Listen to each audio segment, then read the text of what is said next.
हाय दोस्तों, आप सभी का रोहित मोरे लेक्चर्स में स्वागत है। आज हम देखेंगे क्लास 12वीं का फिजिक्स के कुछ नए टॉपिक के बारे में चर्चा करेंगे। ठीक दोस्तों, जो क्लास केवल 12 वाले बच्चों के लिए है, बहुत ही इंपॉर्टेंट चीज है। ठीक दोस्तों, बहुत ही इंपॉर्टेंट टर्म है। ठीक दोस्तों, तो देखेंगे हम फिजिक्स के बारे में चर्चा करेंगे क्लास 12 के।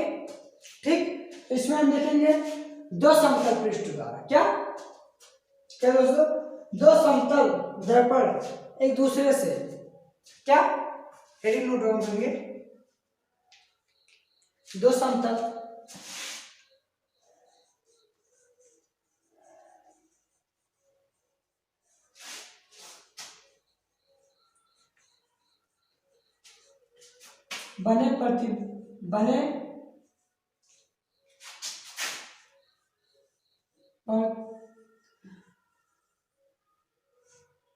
बने प्रतिबिंबों की संख्या कैसे ज्ञात करते हैं। ठीक है दोस्तों, दो समतल दर्पण द्वारा बने प्रतिबिंबों की संख्या हम कैसे ज्ञात करते हैं। ठीक दोस्तों, इसके लिए एक फार्मूला है। ठीक दोस्तों, जो कि देखेंगे हम। देखिए, इसके लिए जो फार्मूला है वो है, देखिए 360/θ।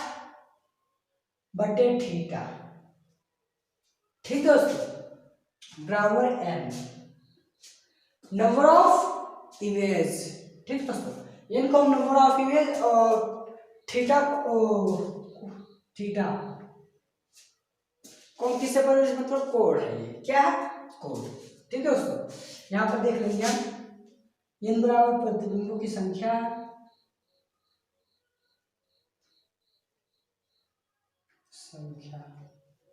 और थीटा बराबर कोण है। ठीक दोस्तों, देखिए ये फार्मूला कहाँ पर अप्लाई होता है, इसके दो सिचुएशन है। ठीक दोस्तों, देखेंगे हम इसके क्या दो सिचुएशन है। अगर यदि इस टर्म को क्या कहते हैं, इस टर्म को जो होता है, अगर हल करने के बाद हमें n की जो संख्या होती है, n की जो संख्या होती है, प्रतिबिंबों की संख्या जो होती है, अगर वो समान या विषम है। ठीक दोस्तों, क्या है, देखिए अगर यदि इसको हल करने के बाद क्या कहते हैं,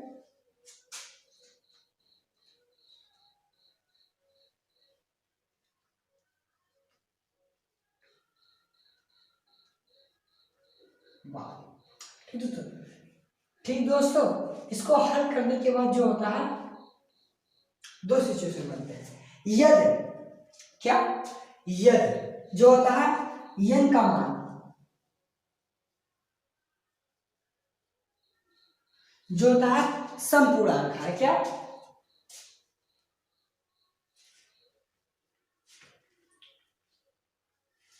आए, तो क्या करेंगे, यदि n का मान क्या है, समपूर्णांक है। ठीक दोस्तों, तो हम लोग क्या करेंगे, देखिए अगर n का मान 1 आता है, यदि n का मान समपूर्णांक है, जैसे में हम मान लेंगे, जैसे क्या दोस्तों, जैसे हम लोग देखेंगे, अगर जैसे जो हो गया एज एग्जाम्पल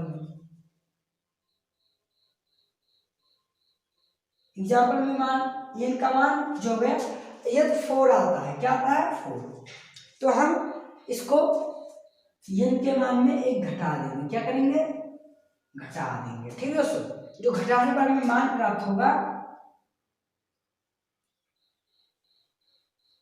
यही क्या होगी, प्रतिबिंबों की संख्या होगी। क्या होगी, प्रतिबिंबों की क्या होती है दोस्तों, प्रतिबिंबों की संख्या होती है। ठीक दोस्तों, यदि ये पहला सिचुएशन हो गया, केस जो था फर्स्ट हो गया। ठीक दोस्तों, अब इस केस सेकंड के बारे में बात करेंगे। केस सेकंड क्या है, ठीक दोस्तों, देखिए केस अगर ये n का मान क्या होता है, n का मान यदि यन का मान विषम पूर्णांक है, क्या है दोस्तों, विषम पूर्णांक है।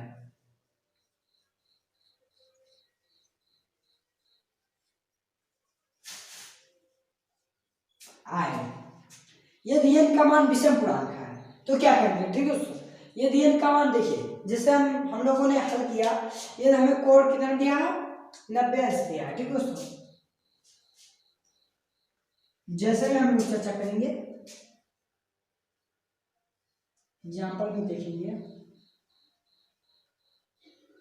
एग्जाम्पल में, ठीक है दोस्तों। एग्जाम्पल में हम लोग देखेंगे जब क्या होता है, ठीक है दोस्तों, जब n का मान देखिए, अगर ये थीटा 90 एंगल दिया है, क्या दिया है दोस्तों, छोड़िए, देखिए यदि n का मान विषम पूर्णांक है तो n का मान वही प्रतिबिंबों की संख्या हो जाती है, ठीक है दोस्तों। क्या हो जाती है, n का मान विषम पूर्णांक है तो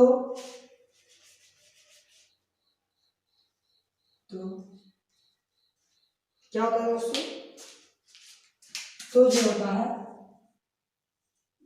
तो वही प्रतिबिंबों की संख्या होती है।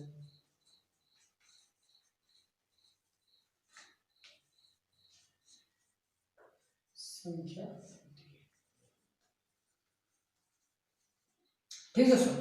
क्या कह रहा है, यदि विषम पूर्णांक है, यदि n का मान विषम पूर्णांक है तो वही प्रतिबिंबों की संख्या होती है। यदि सम पूर्णांक है तो जो n का मान होता है उसमें से हमें घटा देते हैं, ठीक है दोस्तों। यदि दो समतल दर्पण द्वारा बने प्रतिबिंब की संख्या में ज्ञात करना हो तो इसी फार्मूले का उपयोग करेंगे, ठीक है दोस्तों। इसी सूत्र का उपयोग करेंगे, फार्मूला, ठीक है दोस्तों।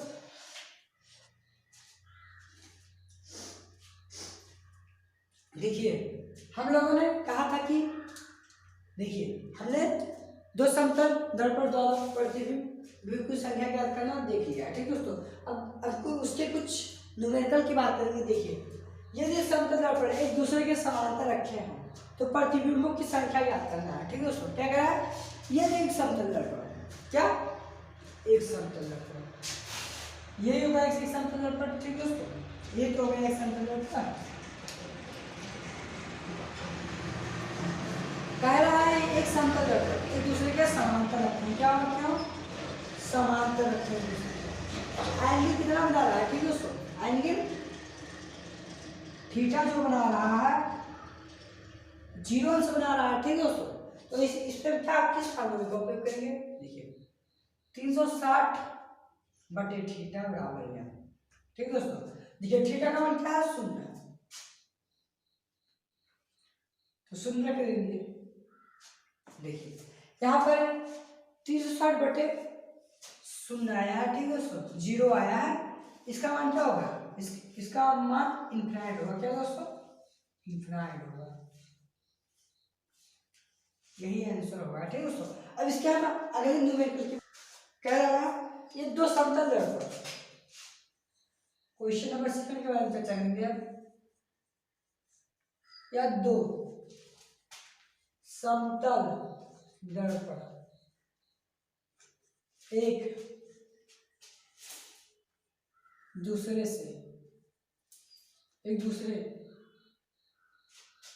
दूसरे के समांतर क्या करना है, लंबवत रखे हो, ठीक है दोस्तों, लंबवत रखी हो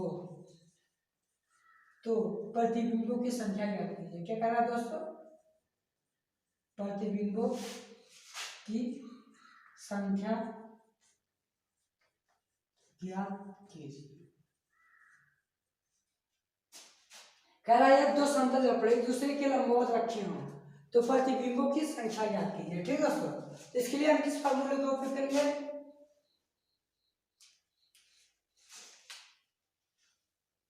360 बटे थीटा बराबर n होता है, ठीक है दोस्तों। तो देखिए अब इस कह रहा है दो समतल दर्पण एक दूसरे के लंबवत रखे हो, ठीक है दोस्तों। एक दूसरे के लंबवत हो गई, थीटा कितना बना, 90 अंश, कोण कितना बना, 90 अंश बना रहा है। तो हम यहाँ पर 90 अंश का मान, थीटा का मान रख दे रहे हैं, 90 अंश जो है इसको कैंसिल कर देंगे। n का मान क्या है दोस्तों, 4r। हमने आपको बता चुका है इसी लेक्चर के शुरुआत में कि यदि n का मान ये समपूर्णांक आता है तो हम एक घटा देते हैं। क्या घटा देते हैं? उसको एक घटा देते हैं।